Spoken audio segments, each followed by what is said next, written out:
All right, it looks like everyone is jumped on who's going to jump on at 7:15 here. As always, if people have questions, feel free to ask. We enjoy them, so go on ahead and ask anytime during the call. We'll get started. Tariff update as always, go into some USDA reports, look at current crop progress, then go through each one of the commodities, market outlook, price, flat price, and a little discussion on premiums. So, we've seen ever moving tariffs, 90-day pauses on some areas. We still have the China US trade, I guess, tariff war going on. But still, I think the biggest one that we've touched on in previous weeks is this vessel tariff, the million or $1.5 million for Chinese operated or Chinese built vessels. When you're looking at more than 50% of the fleet being Chinese built, it'll have a big impact on U.S. grain exports. Trying to find vessels that fit U.S. that aren't Chinese built or absorbing the fee. When you absorb a million or $1.5 million of fees, you're adding 30, 40, 50 cents to every transaction that comes out of the U.S. on the ag side. And, then you start to look at container vessels that call multiple ports.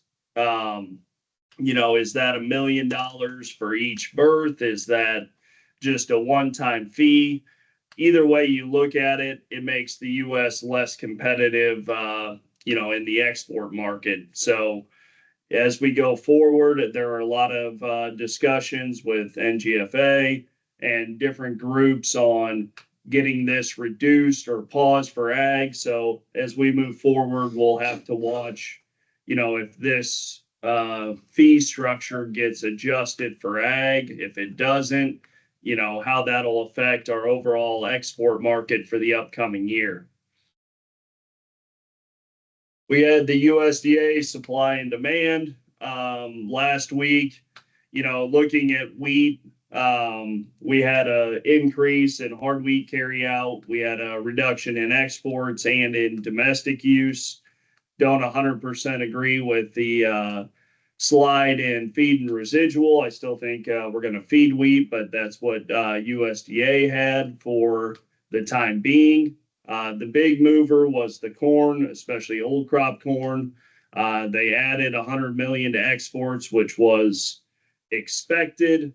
Most people thought there would be a bigger adjustment in feed and residual, but only a minor adjustment of 25 million, which dropped old crop carryout down 75 million. And that's been a little bit of the support in the old crop corn market. Prospective plantings came out as well. Corn was above trade estimates at 95.3 million.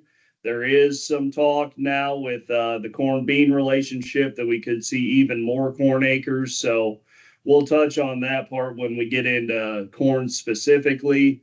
The rest of the market was pretty much in line with what people thought.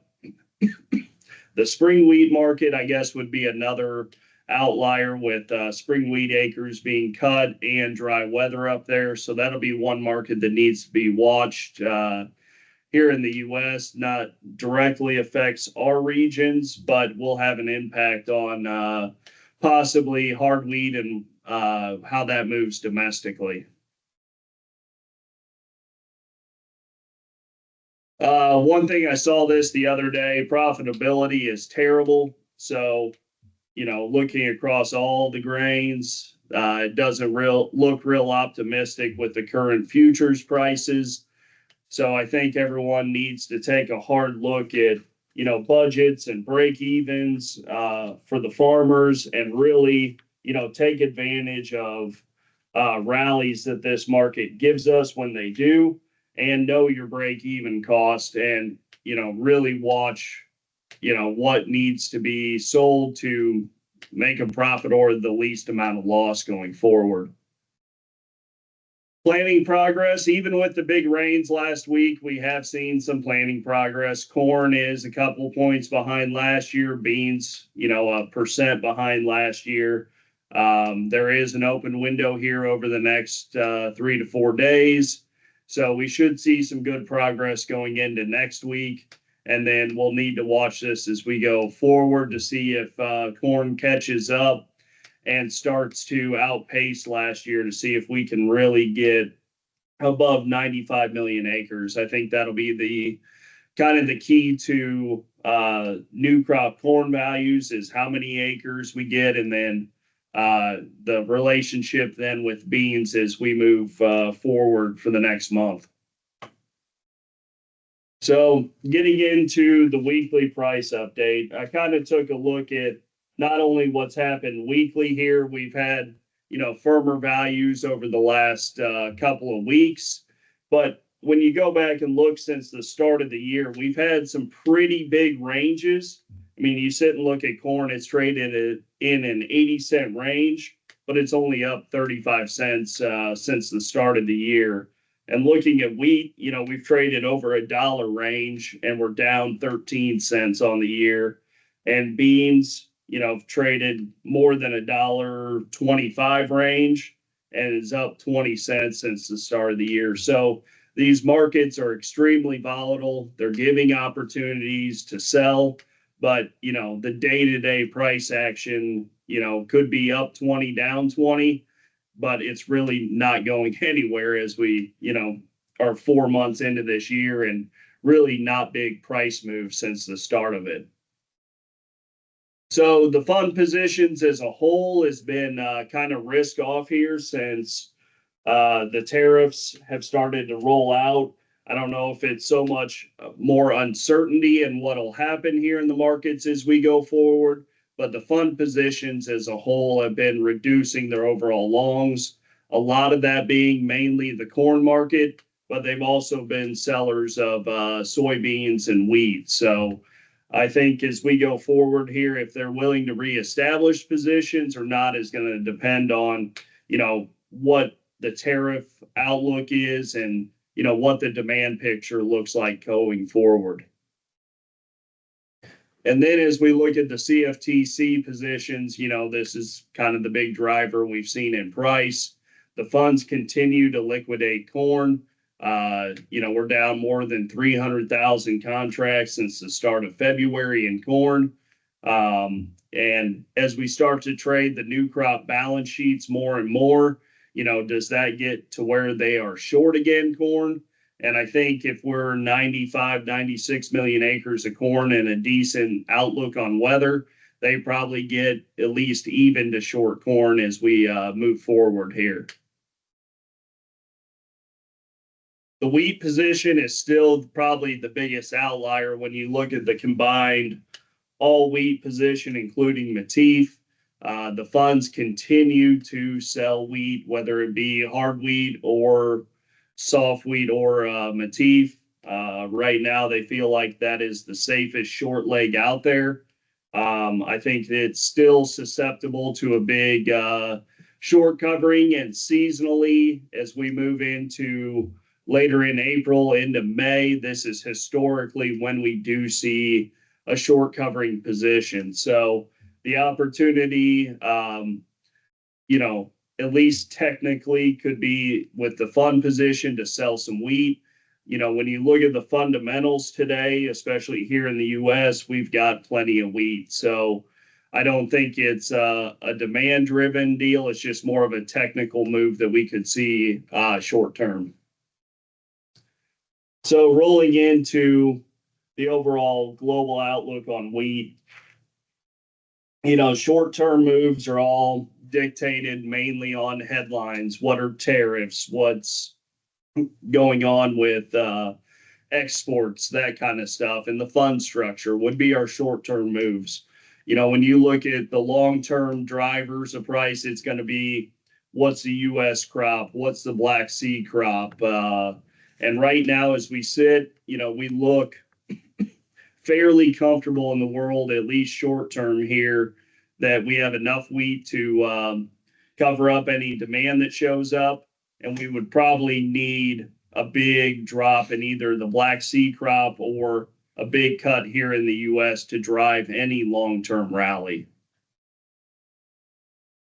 Looking at global wheat conditions, outside of some dryness here in the hard wheat belt, we've got some dryness up in spring wheat territory, some dryness in the EU, and still a little bit of dryness in the Black Sea. We have seen some rain coverage for Ukraine, and it looks like the outlook for the Black Sea is to get a little more moisture as well. So the overall picture, I mean, there's nothing outstanding that really points to a major issue today.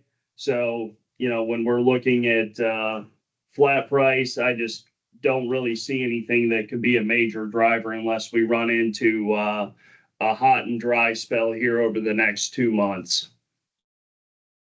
So what's going on in world wheat? India's crop is going to start getting harvested here shortly. The talks is that India has a good wheat crop, plus they have adequate rice stocks. So India shouldn't be an impact or no discussion on them being in the import market.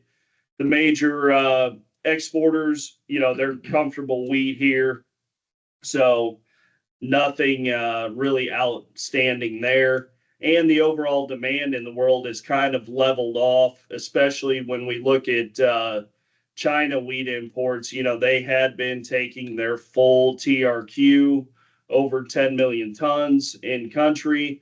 And then, as we look at the chart in the top right, those wheat imports have dropped significantly here. And part of that is, they have adequate supplies locally of feed grains, and they had a pretty good wheat crop. So, their imports from any country are down drastically year on year. So let's go into then the U.S. side of the balance sheet. As we look at U.S. wheat acreage, we're down again. We got a slight cut in hard wheat from the last report, and overall wheat acreage, as you can see, hard wheat's down 20% since 2014, and all wheat is down about that same number. So, wheat's becoming more of a specialty crop here in the U.S., especially as wheat is a residual supplier to the world out of the U.S. And, we'll touch on that on exports, but, the outlook here is probably similar acres going forward. And, it all rely on yield to really grow any kind of excess carryout that would really have to drive exports out of the U.S. So the demand side, I wanted to touch on this a little bit. We used to get used to 400 million hard wheat export numbers. I mean, the early 2000s into 2016, 17, we would see glimpses of over 400 million in exports. And I think those days are largely over as long as the world has decent crops. I mean, you look at the last 3 years, 4 years, and we've struggled to do more than 225 million in exports. And, that's basically our core demand picture. Looking at Mexico, the Caribbean, Central America, and then some Nigeria business. So one thing we have seen, bounce back from 2 years ago, we have picked up some Nigeria demand. We're pricing into Venezuela today that had been pretty much all Russian wheat for the last year and a half. So as we've dropped in flat price recently, we have picked up what I used to call, our core or routine demand areas, but we're not picking up anything that's really non-routine. We're not picking up Northern Africa. We're not picking up Middle East. And, with where prices are, we probably shouldn't see us pick any of those up. So, the outlook for exports this year is probably a similar picture to what we did. 25, 26. I mean, if you do 230 million in exports, that'll probably be, a pretty good export program, which means not a lot of trains moving to Texas Gulf. So then let's look, the overall weather picture. I mean, we do have some dry areas. We do have a big pocket of moisture over the next 7 days. We'll have to see where that rain falls and, see here over the next month and a half how this picture really shows up for overall moisture and what that means for yield. So the balance sheet side, we kind of touched on the export picture. I'm using 230, which would be an uptick from this year, mainly Nigeria, and then some northern South America destinations, and then getting a full book of business into Mexico. Overall, though, any way we look at it, we could have a swing of nearly 100 million in production and still have adequate 60% stocks to use ratio in hard wheat carryout. So one thing we do need to watch, crop conditions did drop for majority of the states outside of Oklahoma. So this next storm system that's supposed to roll through will be really key to where our total production will be for this year. So price outlook, the last 15 years, there's two different charts here. One with Russia, Ukraine included during 22, and one without it. Either way, the average price is somewhere between 6 and 625. So, as we look at marketing and discussion on price, looking for markets above $7 or, really above 650 is really kind of an outlier. And, the 6 to 650 range is probably a safe spot to start marketing your grain. And was there a question? No. So then when we look at price targets, I mean, both for old crop and new crop, they're basically the same price targets here. If we hit $6 again, I would look to start laying off something. And a lot of that's probably going to be tied to a short covering from the fund position. And, it might not be long lived. And, most of the rallies we've seen here over the last 2 to 3 months have been pretty short lived. So, make sure that when you're talking to farmers and talking about price objectives, that they get open orders in the market. That way, if we do see a rally, we can take advantage of those. The other thing to look at here is, the VSR calc. Looks like we're going to move a storage level out. That'll move storage rates from 5 cents a month to 8 cents a month on the board. And why is this key for marketing outlook? The key here is the long-term spread curve has been widening out. We were in July at inside of 25 cents a month and a half ago, and now we're out to nearly 70 cents. So you're getting an opportunity to sell July 26 and July 27 wheat at considerably better values and probably at levels that, if we hit 640, 650 in old crop, you would be selling your wheat. So why not take a look at new crop 26, 27 as well? And one thing I wanted to touch on the premium side, with carryouts above 400 million or right around 400 million, a good carryout in wheat going into new crop plus stocks of corn and milo, the premium side really doesn't have much of an opportunity to rally here. I mean, fundamentally, there's no new demand showing up. The premiums for domestic markets is steady. And, that market is 400 million every year, roughly. And so without any new export demand, premiums really don't have a reason to rally, at least during June, July, August, Sep. So, we can see as we move beyond that, but at least short term here, the outlook for premiums is probably steady as well.